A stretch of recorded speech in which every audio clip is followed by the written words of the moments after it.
အားလုံးသောဓမ္မမိတ်ဆွေသူတော်ကောင်းအားလုံးအပေါင်းသူတော်ကောင်းတို့အားလုံးပဲမင်္ဂလာပါဒီနေ့ဗာလေးပြောရင်လဲဆိုတော့ဒီဟိုဘက်တနေ့ရပေါ့ဆွမ်းစားတစ်ခုသွားတော့ဗာပြောတော့ဆိုတော့ဆွမ်းစားသွားတော့ဘုန်းကြီးတစ်ပါးတရားဟောတဲ့ထဲမှာဗာပြောလိုက်တော့ပြောတော့သူ့အတွက်သူပြောတာနေမှာပါဘယ်သူမှတော့ပုတ်ကတ်လိုခြင်းစော်ကားလိုခြင်းနဲ့ပြောတော့မဟုတ်ဘူးကျောင်းနိုင်ဘုန်းကြီးပေါ့လေဘုန်းကြီးဆိုတာကတဲ့ကောက်ရိုးပုံစောင်းနေခွေးလိုပဲအဲ့ဒီဦးဇင်းကဗာလေးမြတ်ပညာရလိုက်တော့ပြောလိုက်တဲ့ဥစ္စာကတော့ဒါမဲ့လေးလေးနဲ့သွေးမှလေးနဲ့ထင်ပေါ်တာပေါ့နော်ပေါ့ပါတွေ့ရင်တော့ပေါ့ပါပဲဒီတိုင်းသူပြောလိုက်တဲ့ဆိုတော့မသိလို့ရှင်စော်ကားသလိုပေါ့ကျင်သူကလည်းဒီမဲ့သူတငယ်ချင်းတယောက်ကိုလာပြီးတော့ကုညီတာလို့ပြောတာပဲအဲ့ဘုန်းကြီးကလည်းကုညီတာလို့ပြောတော့ဦးဇင်းအဲ့ဒါနေဘာဖြစ်လို့လဲဆိုတော့ဒီသူစောင့်ပေးနေတဲ့အကြောင်းတွေကပစ္စည်းတွေဟိုတကားလာပြီးတော့ယူလိုက်ဒီတကားလာပြီးတော့ယူလိုက်ဟိုကနေဟိုနားနေဆွဲသွားလိုက်ဒီနားနေဆွဲသွားလိုက်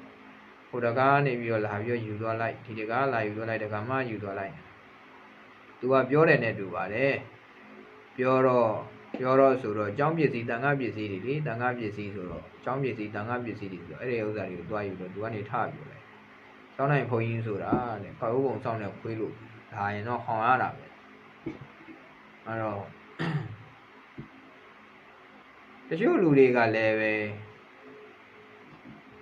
ဟိုမခန့်လေးစားလှုပ်ရှင်တဲ့ပုံစံတွေလည်းပါတယ်နဲ့တူပါတယ်ကြောင်းဝင်နေမှနေပြီးတော့ကြောင်းဝပစ္စည်းတွေယူသုံးယူဆွဲကိုယ်တိုင်ကိုစိတ်တိုင်းကြရှယ်လဲစိတ်တိုင်းကြပြောင်းလဲကိုလှုပ်လို့ရရင်ရမရဘူးဆိုလို့ရှိရင်ပြဿနာရှာဒါမျိုးတွေလည်းအများကြီးကြုံတွေ့ရတာဆိုတော့ဦးဇင်းတို့အနေနဲ့အဲ့ဒီဦးဇင်းတပါးပြောတာအဲ့ဒီကျောင်းနိုင်ဘုန်းကြီးတပါးပြောတာတော့လွဲလောက်ဘူးလို့တော့ထင်တာပဲသူကဘာကြောင့်လဲဆိုတော့ तू မသိသေးတဲ့အတွက်ကြောင့်လို့ तू ကကျောင်းဆောင်မယ်လေကျောင်းဆောင်ဆိုတော့သူ့ကျောင်းထဲကပစ္စည်းမပြောက်ပြက်ရေးသူ့ကျောင်းထဲကပစ္စည်းတွေအတီတန့်ခိုင်မြဲရေးအတွက်ကိုနောင်သားသူတည်သွားသည်ရှိတော့နောင်သားတွေကောင်းစားဖို့အတွက်ဒီပစ္စည်းတွေသူဟာစောင့်ရှောက်ရမှာထိန်းသိမ်းရမှာဆိုတော့ဒါတော့ဦးဇင်းတော့ကြော်ခွပြောတာနော်ကိုယ့်ကိုဖြည့်သွေးပေါ့လိုအပ်တဲ့ဥစ္စာအဲ့တော့နောင်သားတွေအတွက်သူကကြီးရှုစောင့်ရှောက်ပြီးသူကပြောတဲ့ဥစ္စာပြောတဲ့ပုံစံတွေပေါ့ဗျာသူပြောတာအဲ့တော့ကျောင်းနိုင်ဘုန်းကြီးပြောတာကောက်ရိုးပုံစောင့်နေခွေးလို့လာပြီးတော့ကောက်ရိုးသူများတွေလာပြီးတော့ယူလို့ရှိရင်သူကစောင့်ရှောက်ပြီးတော့ဒါထိန်းသိမ်းရမယ်ပေါ့ဗျာအဲ့ဒါတော့အားလုံးတော့ဓမ္မမိတ်ဆွေသူတော်ကောင်းတို့ကိုပညာနဲ့ကိုဖြန့်ချက်ပြီးတော့ခေါင်းနဲ့တွေးပြီး